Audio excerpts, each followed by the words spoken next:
It was a quiet night in Eastwood, a small American city where violent crime rarely pierced the suburban calm. But on a cold November evening, flashing red and blue lights shattered the silence.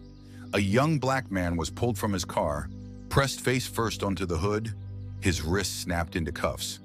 His name was Darius Carter, 24 years old, a college graduate, and the pride of his family. The officers didn't ask questions. They didn't need to. In their eyes, Darius matched the description. Young, black, male, and present in the wrong neighborhood at the wrong time. Within minutes, his life shifted from opportunity to survival. The charge, murder, the crime, a brutal stabbing outside a downtown bar. Witnesses said the suspect wore a dark hoodie, stood about 6 feet tall, and ran into the side streets. That was enough. No fingerprints, no weapon, no motive. Just a body on the pavement, and Darius, driving home from his night shift at the time, suddenly painted as a killer. But in America, for men like Darius, innocence is never enough. Darius Carter was not a criminal. He was an achiever.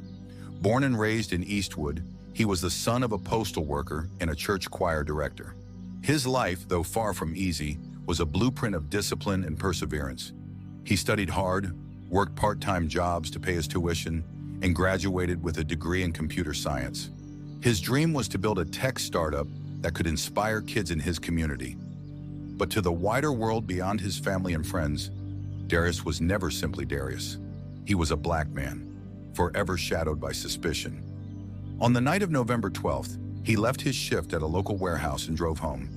He wore his favorite black hoodie, the same one he wore most nights to keep warm. Just a mile away, chaos unfolded. A man was stabbed to death after an altercation outside a downtown bar.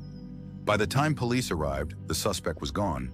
Witnesses gave conflicting descriptions, but all it took was one anonymous call claiming a black man in a hoodie had fled the scene.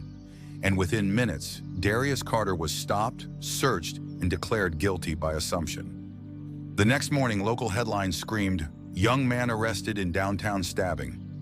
Beneath the headline was Darius's mugshot, his eyes tired from a sleepless night in custody. There were no words about his degree, his family, his community work.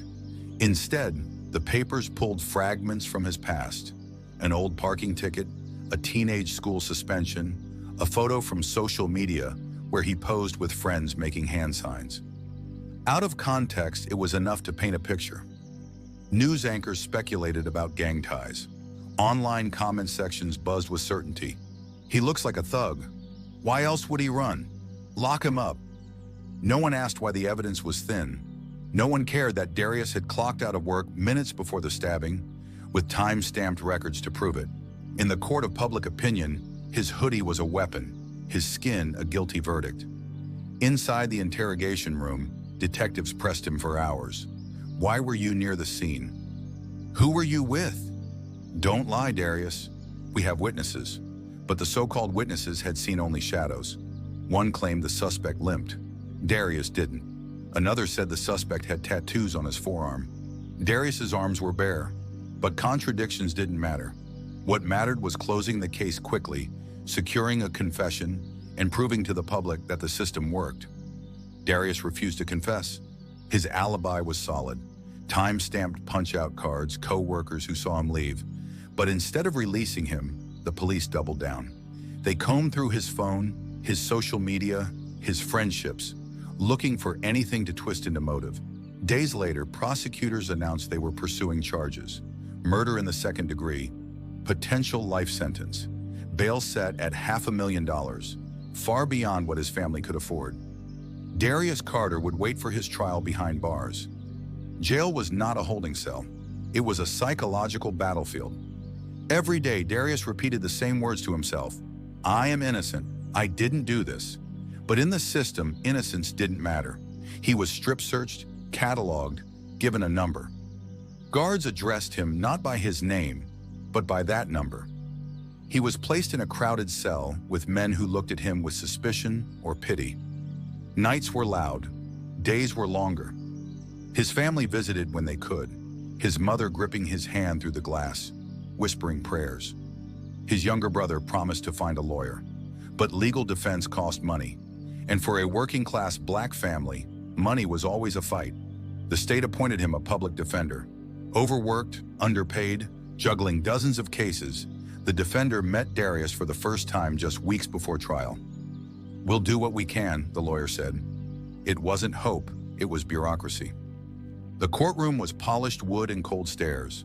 The prosecution painted Darius as a violent man, prone to anger, connected to the wrong crowd. They showed grainy surveillance footage of a shadowy figure running in a hoodie.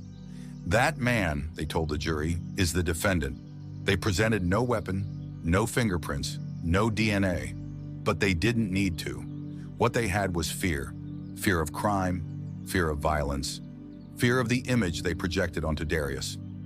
The defense presented his alibi. Co-workers testified he was at work minutes before the stabbing. Time records proved it, but the prosecution twisted it. He could have left early. He could have slipped out unnoticed. The jury was not Darius's peers. 11 white faces, 1 black woman. The selection process had dismissed most jurors from his community.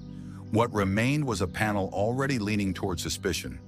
After 3 weeks of testimony, arguments, and cross-examinations, the jury deliberated. Hours passed, then days. Finally, they returned. But their verdict would shock everyone. The jury was deadlocked. 6 believed Darius was guilty. 6 believed the evidence wasn't enough. It was a mistrial. For a moment, Darius felt hope. He wasn't convicted. He wasn't free, but he wasn't condemned. His family cried in relief. His lawyer told him they had a chance, but the prosecution wasn't done. The district attorney announced they would retry the case. "We are confident in our evidence," he declared at a press conference. "We will not allow a murderer to walk free." And so Darius returned to his cell, waiting for a second trial.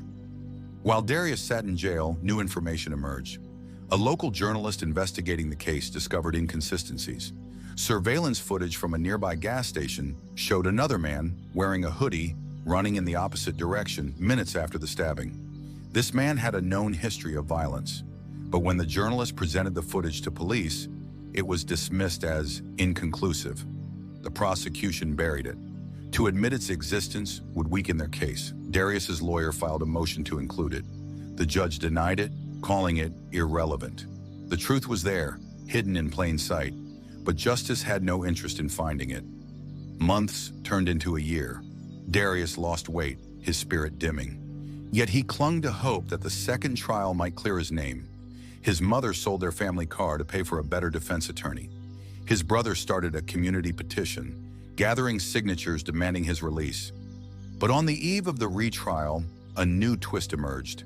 A key witness, the only one who claimed to have seen Darius clearly, was found dead under mysterious circumstances. The official story, overdose. But whispers in the community told another tale.